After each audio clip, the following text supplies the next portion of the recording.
오늘은 자영업 하기 전에 꼭 알아야 할 3가지에 대해서 알아볼 건데요. 보통 자영업을 시작할 때 남들이 안 돼도 내가 하면 잘 될 거야. 그리고 내가 체계적으로 준비를 하면 분명 손님들이 올 거라고 생각을 합니다. 하지만 생각의 오류 중 하나가 나는 성공할 수 있다 라는 자신감만 가지고 대강 준비만 하고 뛰어든다는 거죠. 한국 자영업 성공 확률은 9%가 채 안 된다고 합니다. 정말 낮죠? 그만큼 너나 나나 자영업을 한다는 이야기입니다. 그저 열심히 하기만 한다고 다 되는 게 아닌 게 자영업입니다. 그래도 정말 하고 싶은 분들이 있잖아요. 그럼 자영업 현실은 어떤지, 어떤 대책으로 문제점들을 헤쳐나가야 할지에 대해서 전략과 계획 없이는 어렵습니다. 그렇기 때문에 자영업을 하기 전에 꼭 알아야 하는 3가지 지금부터 시작합니다.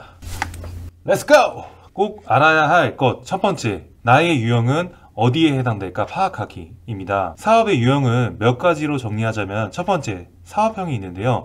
몇 년 후 이런 자영업을 구상하고 계획을 세워 자기 사업을 하고자 하는 유형입니다. 그러기 위해 창업 자금도 벌어야 하고 기술도 배워야 합니다. 본인이 자영업을 배우려고 하는 분이 있는가 하면 내가 돈도 있고 큰 비즈니스를 좀 잘 구축해서 세부 아이템을 디테일하게 진행하는 또 유형이 있습니다. 좀 더 구체적으로 좀 자영업을 배우려고 하는 유형, 큰 비즈니스를 구축하는 사람의 차이를 말씀을 좀 드리자면요. 자영업을 배우려고 하는 유형의 경우 자영업을 장사 형태로 소소하게 구축해 나가고 투기의 목적으로 사업을 하는 사람을 뜻합니다. 근데 큰 비즈니스를 구축하는 사람은 시스템을 만들어 프랜차이즈화 시켜 회사의 90% 이상의 일을 내가 하지 않고도 사업을 운영하는 투자 유형입니다. 그럼 이어서 두 번째로는 장인형 창업이 있는데요. 기술자로서 오랜 경력이 있거나 기술자의 창업을 꿈꾸는 사람을 좀 뜻합니다. 이런 경우는 사업계획서가 문서든 머릿속이든 잘 정리가 되어 있기 때문에 창업이 일단 결정만 되면 쉽게 바로 시작합니다. 그러나 자신에 대한 과신이 오히려 문제로 이어지는 경우가 있습니다.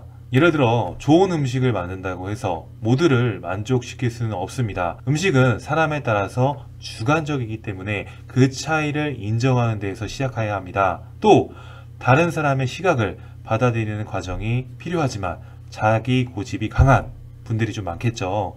장인형 창업은 자신의 능력을 얼만큼 바탕을 두고 남의 것을 얼마나 받아들인가의 차이가 성공으로 가는 기준이 될 것입니다. 세 번째는 생계형 창업이 있는데요. 가장 많은 경우를 차지하기도 하는데 다니던 직장에서 또는 다른 사업을 하다 자영업으로 전환하는 경우가 많으며 가장 절박하고 생활비를 바로 벌어야 하기 때문에 돈을 허비하면서 천천히 길게 준비할 여력이 없습니다. 그렇기 때문에 준비하는 기간 동안 써야 하는 돈을 그냥 쓰는 돈이라고 생각하지 말고 사업 후 자금으로 생각을 하는 것이 중요합니다. 명예퇴직을 하고 할 건 없고 주변 사람들 말 들어보니 자영업이 돈 된다고 손쉽게 시작할 수 있는 프랜차이즈를 하거나 개인적으로 가게를 오픈하는 경우를 볼 수 있겠죠. 보통 이런 유형은 앞으로 남은 삶의 기간 동안 벌어먹어야 하니 가장 근접하기 쉬운 장사를 생각하고 오픈하는 분들입니다. 퇴직금은 얼마와 부족한 부분은 자식이 보태주거나 대출까지도 포함해서 가게를 열죠. 이런 분들 생계형 창업이라고 합니다. 그래서 이 두 유형의 분들은 먼저 원하는 가게 종목을 결정하시고 내가 차리고 싶은 자영업을 취직을 먼저 해야 합니다. 그래서 가게의 전반적인 시스템을 알아야 합니다. 그 직종은 어떤지, 유행을 타는지, 객단가는 얼마인지, 이 집의 경쟁력은 무엇인지, 서비스는 어떻게 하는지, 종업원의 교육은 어떻게 시키는지, 세금은 어떻게 절세하는지, 식품위생법은 무엇인지 등 알아야 할 것이 한두 가지가 아닙니다. 그런데 현실적으로 문제가 있습니다. 나이가 있으신 분들 이런 것을 배우고 파악할 수 있는 시간이 없습니다. 당장 먹고 살려고 하는 이렇게 처음부터 배우고 분석하고 힘든 거죠. 젊으면 이런 걱정 안 할 텐데 나이가 들면 머리가 희끗희끗한 퇴직해서 일하고자 하는 사람은 누가 써주겠습니까? 솔직하게. 그렇다고 포기하면 안 되겠죠. 방법을 제가 알려드릴게요. 아무도 써주지 않으면 무보수로 혹은 돈을 내서라도 다녀야 합니다. 무엇인가를 배우려면 대가를 치러야 합니다. 학교 다닐 때도 돈 내고 배우고 다녔는데 돈 내지 않고 장사 기술을 배우는 건 말이 안 되겠죠. 혹은 무보수로 일을 하는 자체에서 따라오는 수고도 당연한 일입니다. 여기에는 젊은 사람의 경우도 마찬가지입니다. 자영업 자체가 완전 경쟁 시장이지만 특별한 요리 기술을 배우고 싶다면 학원을 다니면서 직접 요리 재료를 사서 여러 번 연습 한번 해보세요. 물론 돈이 여유가 있으면 다 가능하겠지만 그게 아니라면 바닥 청소부터 시작하더라도 내가 배우고자 하는 자영업에 대해서는 무슨 수를 써서라도 입사를 해야 합니다. 네 번째, 낭만 창업가의 경우 비유를 하자면 대학교 처음 들어갈 때 로망을 좀 갖잖아요. 햇살 좋은 교정에서 CC하고 도서관에서 데이트도 하고 그런 것처럼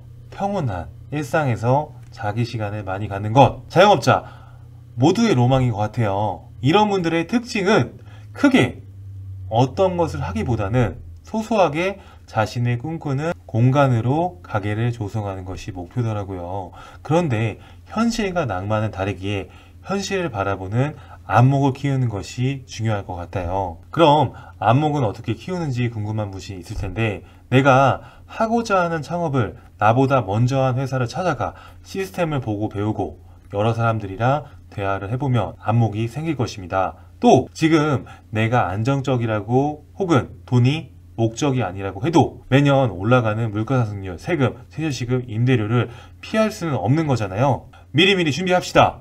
그럼 꼭 알아야 할 두 번째, 예측할 수 없는 사건, 사고 대비하기. 매년 물가상승률, 세제시급, 임대료, 세금, 경쟁업체가 등장을 사전에 파악하고 있다고 해도 사건, 사고는 늘 벌어지는 게 자영업입니다. 일정하지 않은 수입으로 변동비와 고정비 등의 지출이 있고 여러 조건에 따라 다양한 요인에 인해서 들쭉날쭉하는 것을 알고 있으실 겁니다. 또 업종에 따라서 다르지만 예를 들어 식품업체의 경우는 전염병이 있을 수 있고 최근 많이 등장한 치킨 회사처럼 본사의 비윤리적인 경영 태도를 들 수 있겠죠. 법 개정에 따른 또 변화나 지역 상권의 변화도 워낙 빠르게 진행되는 시기니까요. 좀 대표적으로 제가 좀 많이 발생하는 세 가지 비예측 사고에 대해서 좀 제가 이야기를 좀 드려보려고 해요. 첫 번째는 지역 상권이 재개발을 한다고 하면 시설 권리금과 바닥 권리금도 좀 못 받겠죠. 최근 은평구 가련동 일대가 재개발이 된다고 합니다. 그쪽 계시는 지인은 인테리어 몇천만 원씩 해서 가게 내고 열심히 해서 매출도 잘 올려놓았더만 재개발 구역으로 확정돼서 이러지도 못하고 저러지도 못하고 속만 썩었답니다. 재개발이 되면 좋지 않냐고요? 왜? 건물주는 좋겠죠. 근데 새 들어가는 사람은 얼마 안 가 권리금도 못 받고 빼줘야 하거든요. 이럴 때는 주변 부동산 담당자들에게 한 번씩 꼭 부동산 정책에 대해서 알아보고 조사해서 들어가는 것이 현명합니다. 두 번째는 과거 이 장소에서 했던 업종이나 가게 부지의 쓰임새 등을 아셔야 합니다. 예를 들면 전기 전량 부족으로 전기 공사를 다시 해야 한다거나 평소에 따라서 다르지만 냉난방기, 주방식기 외 기본적으로 15W 정도는 좀 되어야 하고 영업용 전기이기 때문에 넉넉하게 20W 정도는 좀 되어야 합니다.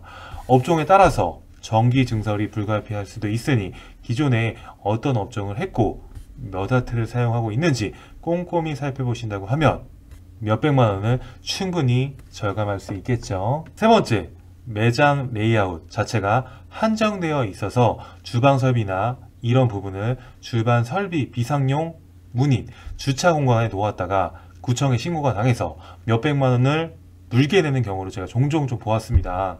보통 신고하는 사람의 경우는 주변 경쟁업체가 대표적이라고 좀 보시면 됩니다. 그렇게 되면 옮기는 것도 시간이 들고 또 주방 안에 놓을 수 있는 공간이 없기 때문에 원재료 관리에 비상이 생길 수 있습니다. 제 주변에 연남동에서 펍을 하시는 지인분들이 있는데 건물주에게 허락을 받아 주차장을 막고 테이블과 직기를 놓고 영업을 했어요. 당연히 주변에서 좀 신고가 들어갔는데 사놓은 직기나 장사 규모 등이 커지면 울며 겨자 먹기로 벌금을 내면서 그 공간을 유지하며 장사를 좀 하더군요.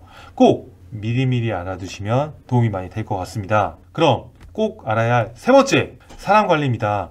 이 사람 관리는 직원, 식자재 관리, 세무사 등을 대표적으로 꼽을 수 있는데요. 직원의 경우 성향에 따라 다 달라서 열심히 하는 직원이 있고 시키는 일만 하는 사람이 있으며 지각하는 직원이 있고 근태가 좋은 직원이 있습니다. 상황에 따라서 다 다르기에 잘 구슬리면서 하는 것이 좀 중요합니다. 그래서 대표적으로 성공한 CEO들을 보면 직원을 관리한다는 표현보다는 인재를 양성하고 육성한다는 표현을 쓰고, 또 인건비의 경우도 인재비 드릴게요 하면서 우스갯소리라고도 직원을 한껏 띄워주는 말 한마디가 중요할 것 같습니다. 말 한마디로 청량빛을 갚는다고 하잖아요. 이럴 때 사용하는 게 아닌가 싶습니다. 그 다음, 식자재 거래처 사람의 경우 좋은 식자재를 항상 잘 가져오는 것 같지만 질 나쁜 식자재도 간혹 가다가 가져오는 경우도 있습니다. 훅 던지고 가거나 그럴 때일수록 확인을 하여 상태 확인을 좀 해주시고요.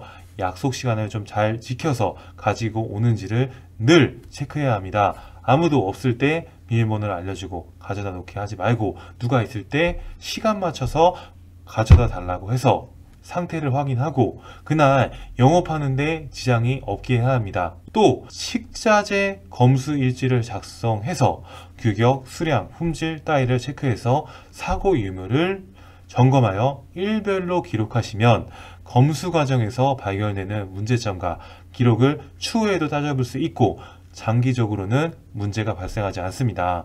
직원이 만약 퇴사하게 돼도 후임자가 바로바로 내용을 볼 수 있기 때문에 일처리가 편리합니다.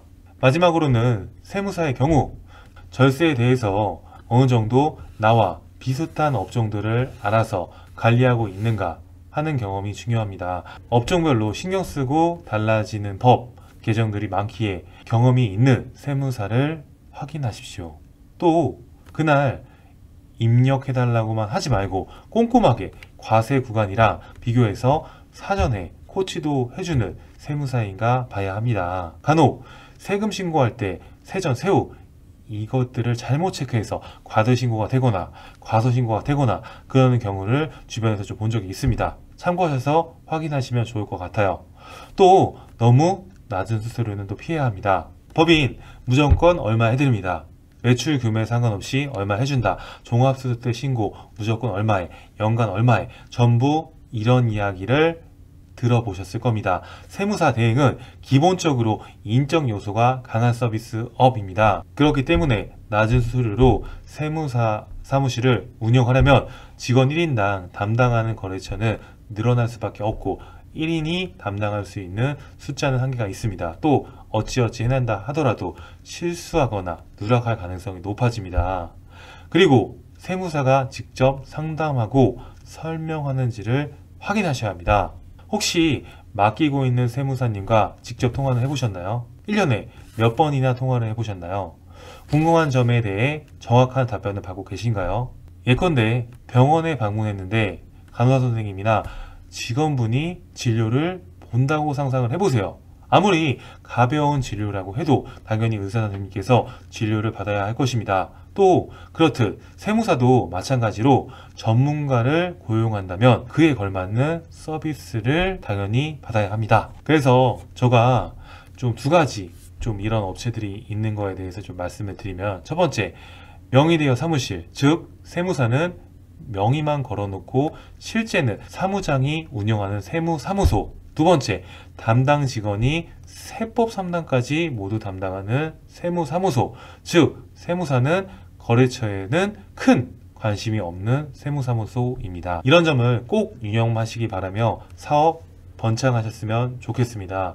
오늘 제가 준비한 내용 여기까지고요. 더 알찬 정보로 제가 힘내서 알려드릴 수 있도록 구독, 좋아요 많이 눌러주세요. 유튜브 여러분 안녕!